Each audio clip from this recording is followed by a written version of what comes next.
Mobil listrik. Mobil listrik semakin ramai diperbincangkan di tanah air. Ada yang pro, tentu ada yang kontra. Pabrikan mobil listrik baru pun semakin bermunculan. Tidak ketinggalan pula, pabrikan mobil konvensional mulai memproduksi mobil-mobil listrik. Mobil listrik dan mobil konvensional tentu memiliki kelebihan dan kekurangannya masing-masing. Nah, pertanyaannya, di masa yang akan datang, apakah mobil listrik mampu melengsarkan mobil konvensional? Yuk, kita simak pembahasannya. Mungkin beberapa orang mengira bahwa mobil listrik pertama kali dibuat oleh Tesla. Namun ternyata mobil listrik sudah ada sejak tahun 1800-an. Karya Andreas Flocken pada tahun 1888 merupakan mobil listrik pertama yang diakui di dunia, yang diberi nama Flocken Electrowagen. Bahkan pada tahun 1899, terjadi pemecahan rekor kecepatan menggunakan mobil listrik yang dilakukan oleh Camille Genazzi. Mobil listrik merupakan kendaraan yang digerakkan oleh motor listrik. Motor listrik ini mengambil energi listrik dari baterai yang dapat diisi ulang. Sistem penggerak mobil listrik bermacam-macam. Ada yang menggunakan satu motor listrik untuk menggerakkan beberapa roda, dan ada pula sistem independen motor. Setiap roda memiliki motor listrik yang menggerakkannya secara independen. Mobil listrik tidak dilengkapi transmisi untuk variasi kecepatannya, karena motor listrik memiliki rentang kecepatan yang panjang. Mobil listrik hanya menggunakan inverter untuk mengatur frekuensi listrik yang masuk ke motor listrik. Perbedaan yang paling dasar antara mobil listrik dengan mobil konvensional adalah sistem penggeraknya. Mobil listrik menggunakan motor listrik sebagai penggerak utamanya, sedangkan mobil konvensional menggunakan mesin pembakaran dalam. Mesin pembakaran dalam mempunyai banyak komponen yang saling terintegrasi sehingga bobotnya jauh lebih berat dibandingkan dengan motor listrik. Rentang kecepatan pada mesin pembakaran dalam lebih pendek dibandingkan motor listrik, sehingga mobil konvensional perlu ditambahkan sistem transmisi untuk memvariasikan kecepatannya.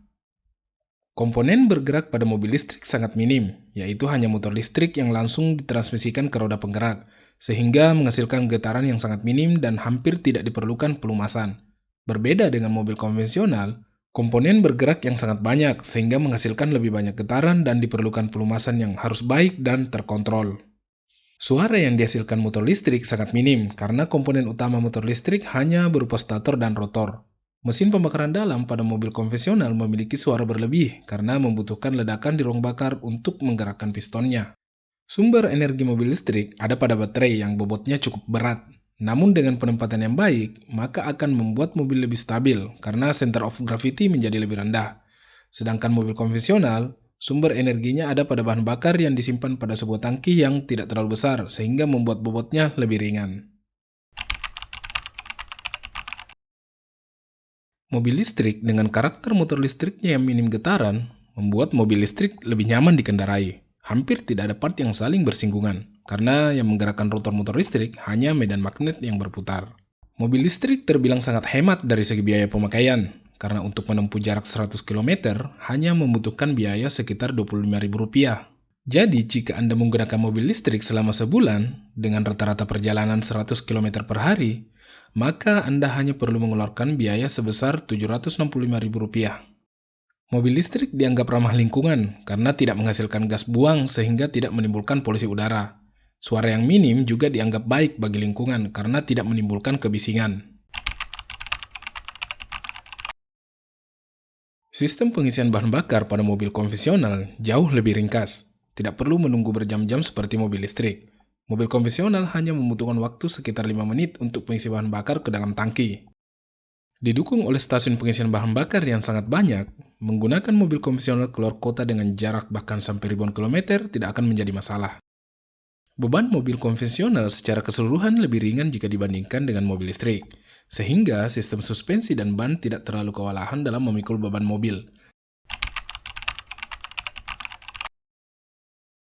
Kembali ke pertanyaan pertama, di masa yang akan datang, apakah mobil listrik mampu melengsarkan mobil konvensional? Jawabannya tentu iya.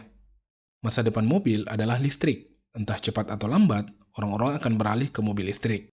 Pengembangan mobil listrik terus berlanjut untuk menjawab segala kekurangan mobil listrik yang ada saat ini. Mulai dari pengembangan pengisian fast charging, pengembangan jarak tempuh mobil listrik, bahkan pengembangan tipe mobil listrik terbaru yaitu fuel cell electric vehicle yang menggabungkan kelebihan mobil listrik dan kemudahan mobil konvensional.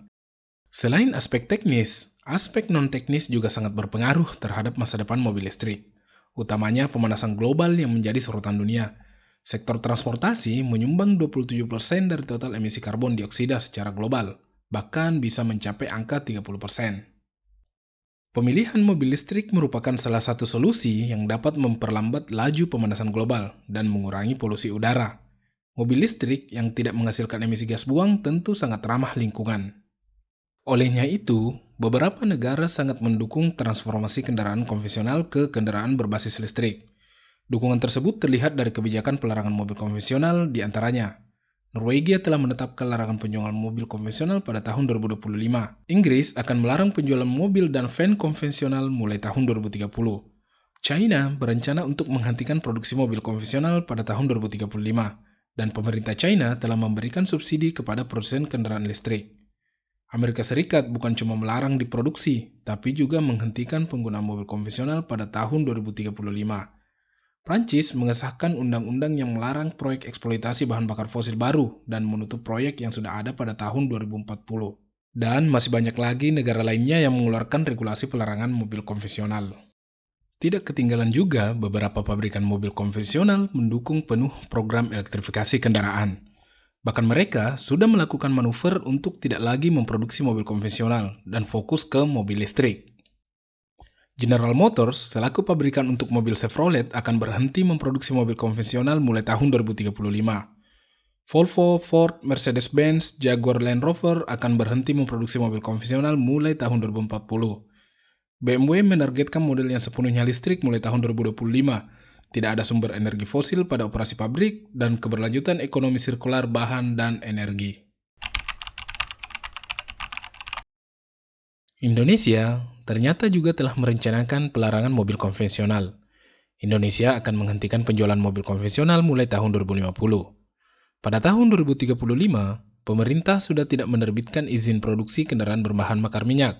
Saat ini, pemerintah telah berkolaborasi dengan PLN untuk menyiapkan infrastruktur pendukung kendaraan listrik, seperti stasiun pengisian daya umum, stasiun penukaran baterai umum, dan home charging. Pemerintah juga telah meluncurkan program percepatan kendaraan bermotor listrik berbasis baterai. Program ini memberikan insentif fiskal, seperti tax holiday hingga 20 tahun, pembebasan PPN atas impor, dan insentif perpajakan dengan PPNBM 0%. Dan mulai tahun 2025, mobil listrik tidak lagi termasuk sebagai objek pajak kendaraan bermotor, dan juga tidak akan dipungut biaya balik nama kendaraan bermotor. Walaupun mobil listrik merupakan salah satu upaya dekarbonisasi yang baik, namun ternyata masih banyak yang menolak mobil listrik dengan berbagai alasan, terkhususnya di Indonesia. Usia baterai yang belum diketahui kepastiannya menjadi pertimbangan pertama.